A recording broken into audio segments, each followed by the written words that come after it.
Hello and welcome to this edition of the Collaborative Corner podcast. I'm Zach Bernard. And I'm Brianna Barrow. We are your hosts of the Collaborative Corner and happy to have you with us here today. The Collaborative Corner is a production of the Fort Wayne Media Collaborative with the goal of connecting listeners to the stories and culture of Northeast Indiana. Through this podcast, we want to bring you the full context of our region by speaking with notable people in our local entertainment, our government, our food industries, you name it.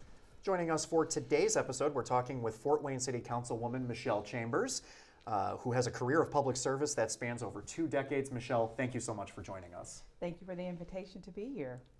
So Michelle, you spoke at our local candidate forum back that we had in October before the election. You said that public service runs in your blood. It runs in your family. You have a family of trailblazers in Fort Wayne. Can you tell us what it means to you to be a public servant? It's actually a privilege and an honor to be a public service, as indicated. Thank you for capturing that moment. It's in my DNA. We have been servicing Fort Wayne for over 75 years. It started with the legacy of my grandfather, Edward Elkins, who ran the East Wayne Center. He had national recognition for his adult literacy program, as well as his Head Start program. And then his daughter, my mother, Connie Ford, she a nurse professionally, and then she started a minority women's cancer survivor group, because at that time, long ago, there weren't prosthetics in brown girl colors. It just wasn't wigs. It just wasn't a very supportive system, although women of color at that time were the highest ranking numbers of individuals with breast cancer, and it still, unfortunately, is that today. I am a survivor, stage 3 cancer survivor as well. So it's just in our blood. You assumed office on January 1st, 2020, and made Fort Wayne political history by being one of the 2 first African-American women elected to City Council, as well as the first woman to hold an at-large council seat. You oversee all 6 districts of Fort Wayne in that role. So how do you ensure that the voices of all the stakeholders in the community are being considered and heard in the decision-making process? Thank you for that question, because I've been very intentional in making sure that I'm accessible as a councilwoman at large. To our fortune or misfortune, through social media, individuals are able to be in contact with me. I have it's not an original hashtag, but it's hashtag stay informed. So I'm very intentional with providing information about what's going on in the city, what's happening in the city as it pertains to the city itself, and what my roles and responsibilities are. My phone number, public access. I can be reached at michellechambers.info. You can schedule meetings with me there. You can request that I come to events. I'm just very much engaged in the local community with our youth, with our young people, with our seniors, and everyone else in between, business owners, young entrepreneurs. I'm just very intentional, because at large, it's a daunting task, but it's a very rewarding task in that your umbrella that you cast throughout the city, you have the opportunity to create great impact in a lot of ways. But you have to be accessible. And I just really pride myself on being accessible. I'm very transparent. People follow me on social media. I'm responsive. So I utilize technology to make sure that I'm in touch with as many people as I can be. The 250,000 people that are here, for those that are engaged, I pride myself on people having access to me. No, that makes sense, yeah. While I was researching you, I saw that you spent a lot of time out in Los Angeles.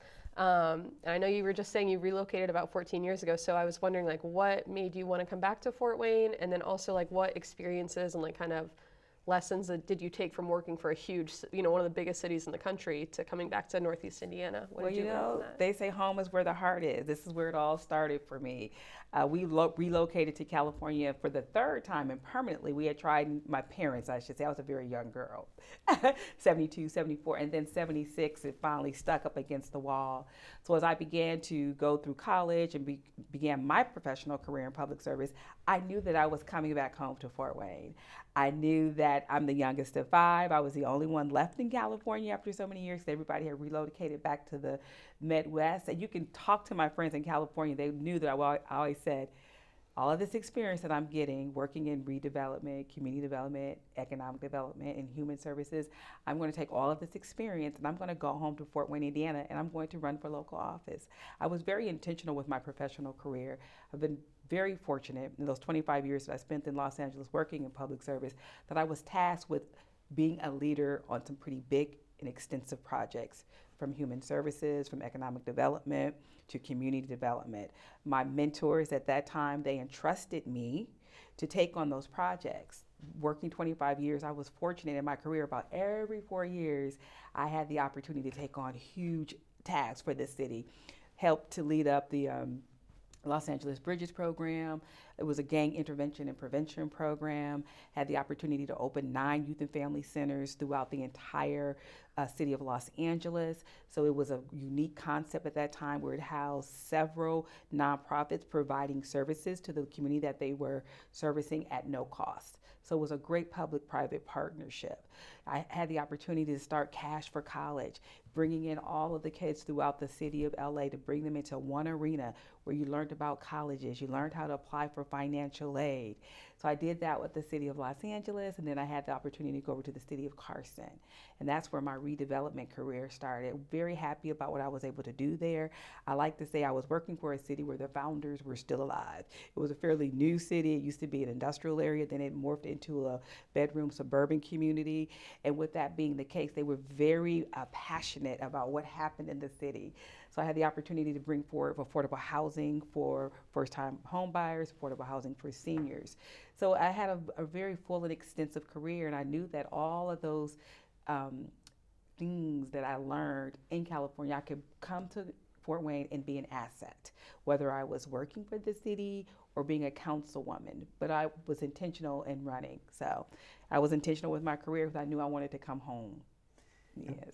And Fort Wayne has grown into a very large city and has aspirations to be even bigger than it is. And the city still loves to tout itself as a place that's very affordable to live.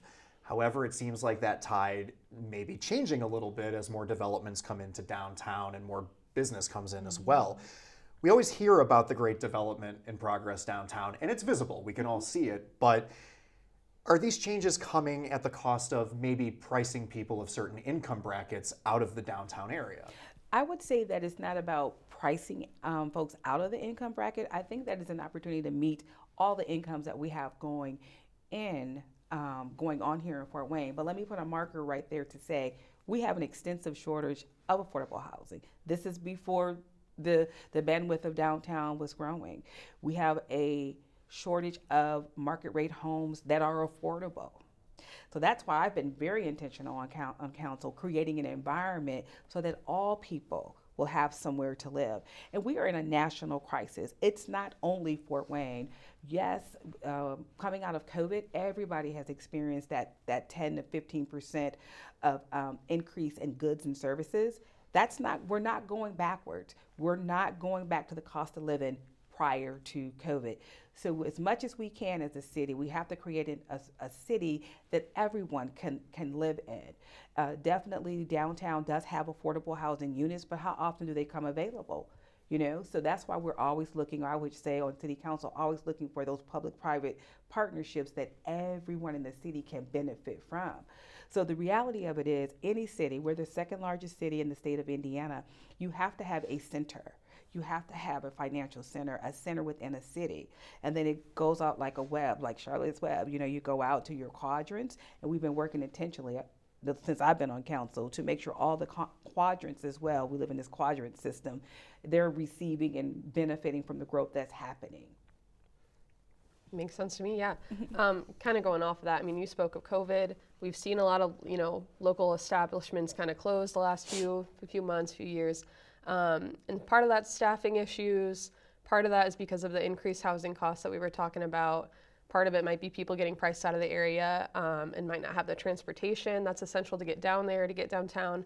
I guess, what can the city do to help and protect the businesses still standing and sustain those parts of the city's identity? Well, we were very intentional. We were able to get some ARPA dollars, and that buck of that money was for businesses. So we were very intentional in helping. We had 2 supplements of dollars that came through because of COVID, and then we had most of that money went back to reimburse costs that were related to COVID. And then we had the 4 buckets of money that we could utilize for folks to apply for grants. We were very intentional in having a bucket for business owners, restaurants and things of that nature, so their doors could continue to be open. What I like to share with individuals is this: imagine a budget, your home budget. And imagine that you had a $235 million budget, and nearly 70% of that money went to protect you. 70% of our money goes to public service. So we essentially have about $79 million left to run this entire city. So I think that we have been doing a wonderful job in developing, finding opportunities to be able to keep businesses in business.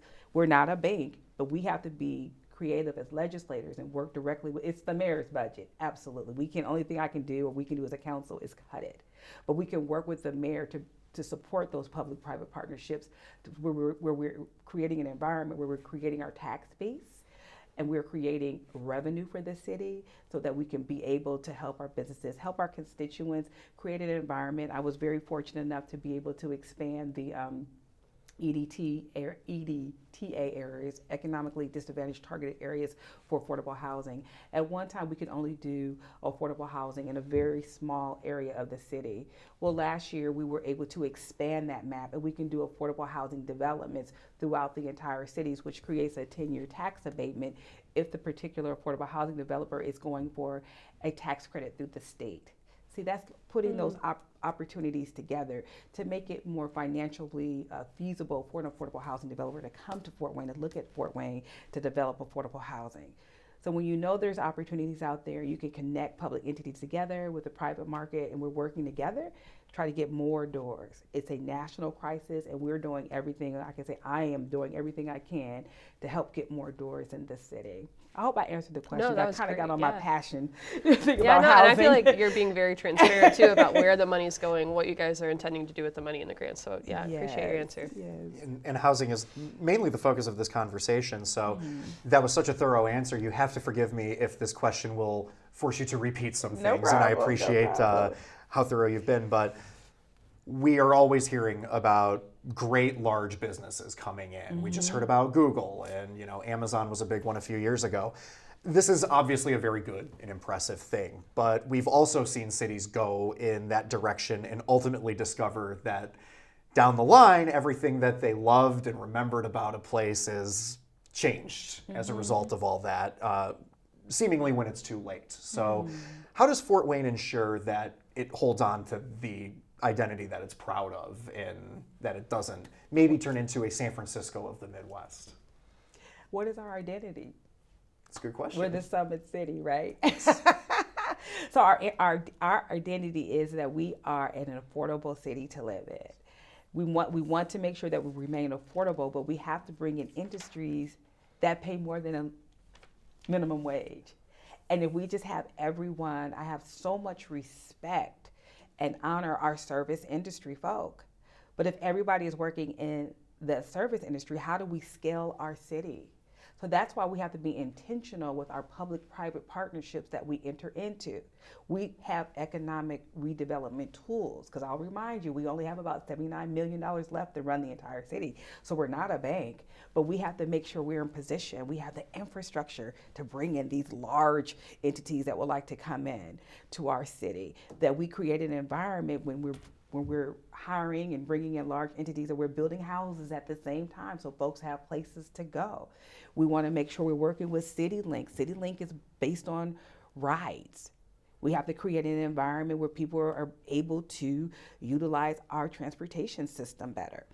So it takes a group collaborative effort to make sure that we remain that bedroom community with a city vibe. I always tell individuals, we are the big little city. Everything you can do in Chicago, Detroit, Indianapolis, you are able to do here in Fort Wayne. But we are designed enough that our urban core, it doesn't span the entire city. So we still have that bedroom community. You can go 5 or 10 miles out and be surrounded by farms and corn husks. So it's, I can't say that we will ever have a San Francisco vibe, but we are going to grow, which is beneficial to us. We are an aging community. Anytime that I can talk to young people and encourage them, please come back to Fort Wayne, stay in Fort Wayne. We have those corporations you could go and put all your talents and live and raise a family, but we have to also remember, we are moving in a time and an age, not everyone wants to be a homeowner. People want to live in walkable, livable communities. Younger folks prefer to travel versus having a mortgage. So it's a balancing act. There's a trend amongst seniors. They prefer to sell their homes and just go ahead and live in an apartment. So we have to be in alignment with the trends. Our all-in plan, it speaks to our housing market, our housing stock, how we need to adjust. We just passed the container ordinance, which means a container can go on a smaller lot. We can begin to fill in those smaller lots just to have this been eyesores, causing blight. So, we are trying to adjust as in city, as everyone in this nation is adjusting. We're all aging cities. We are cities that are trying to attract young people, and we want to keep our older people as well. A lot of individuals in your position love to speak for what millennials and younger people want, and most of the time I'm sitting there thinking, not really. Oh. It sounds like you do have a good understanding of that, which I appreciate hearing. I was about to say the same thing. I was like, she's really speaking. Yeah, no, that's like a bullseye. It's like, we Yeah. do like to travel. And, Yeah. And it's okay. I mean, for me, I grew up in a generation, the goal was to pay that mortgage off. You're done with it, you pass it on to your children. Well, some people have opted not to have children. I know a lot of my friends, younger friends, who are not going to have children. So we just have to have a housing market and a housing start that adjusts to the needs of the people that live in the city. I feel like you explained that so well. I just learned so much, and it makes so much sense. Like you need more people taking the CityLink buses if you need people to. I mean, I've worked in the service industry for many years in Fort Wayne, and so it's like you're right. We need more. I worked in the service more of those industry big in companies. college, Yeah, you get it. Yes. Okay, so again, I'm going to go back to the local candidate forum. Back in October, you said you wanted to be reelected because you still have work to do. What is your vision for the future of our great city of Fort Wayne, and how do you plan to achieve it? Do you have any long-term plans or projects that you're excited about in particular? Yeah. Well, I'll start with my housing.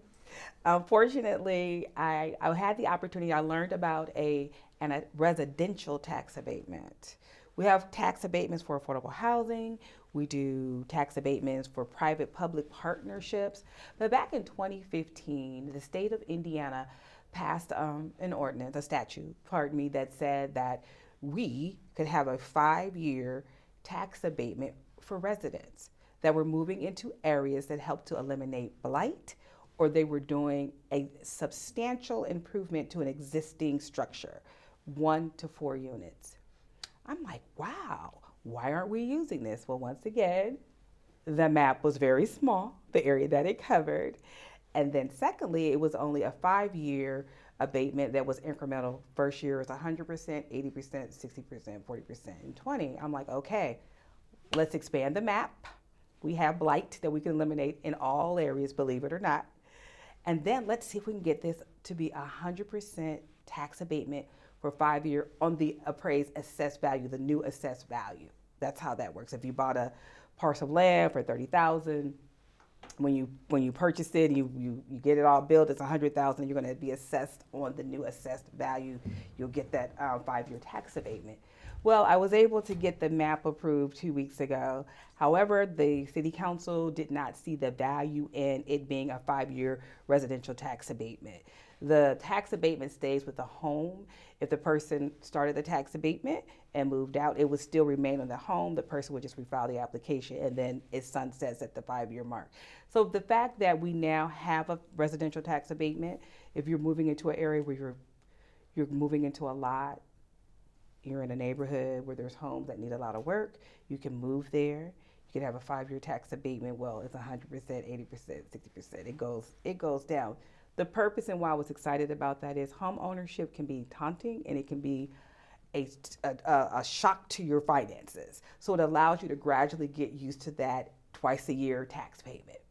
And it creates an environment where people are taking pride of home ownership in that particular neighborhood that needed to have that blight eliminated. So I'm going to continue to find creative ways to get affordable and market rate housing to our city. I just got to figure out different formulas, but that was one step. That was an early win in the first of the year. Continue to be in conversation with our police and fire. Absolutely, our chiefs report to our mayor, but I am intentional on meeting with our public safety leaders to find out what their vision is, what their goal is, sharing with them. We've been very fortunate. I was the chair for police reform and racial justice. And out of that, we have recommended, them changing their recruiting efforts. So they began to recruit and get recruits that look like the city. So if you will see in the last 4 years, we've had very diverse recruitment happening with our police and with our fire. Everyone in the nation, there's a shortage in public safety and hiring quality people. Unfortunately, with the George Floyd incident, the nation, the negative messaging that was going out in the world about policing has had an adverse effect on individuals wanting to work in public safety. So they're doing a great job in doing that and doing recruiting and hiring. So staying in conversation with them, making sure that we are looking at those data center deals or other larger companies. Why can't we have a Google campus or, something like that? Bringing in those public-private partnerships that generate living wage jobs. We have to be able to remain competitive. The beauty of Fort Wayne is if you have corporations here that are paying well, you can still be a stay-at-home mom or dad while one person goes out and works. We are a family-driven city. We have to create an environment if someone wants to stay home to raise their children versus, raising them in daycare. We should have employers that are here to create an environment for families to be able to do that. So housing, living wage jobs, public safety, and they continue to work with the administration to get money in our neighborhoods.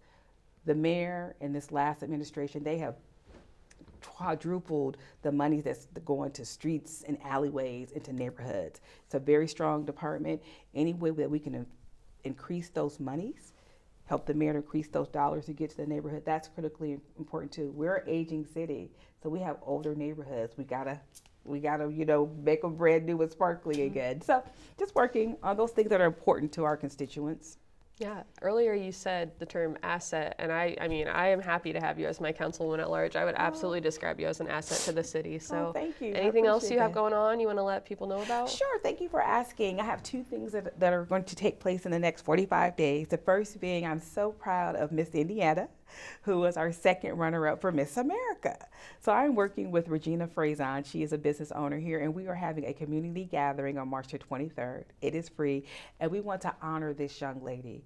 She graduated from college. She's a nurse at Riley, and she was on the big stage of Miss America and became the second runner-up. That is something that is worthy of being celebrated and honored. She is a product of Fort Wayne, Indiana, that national recognition.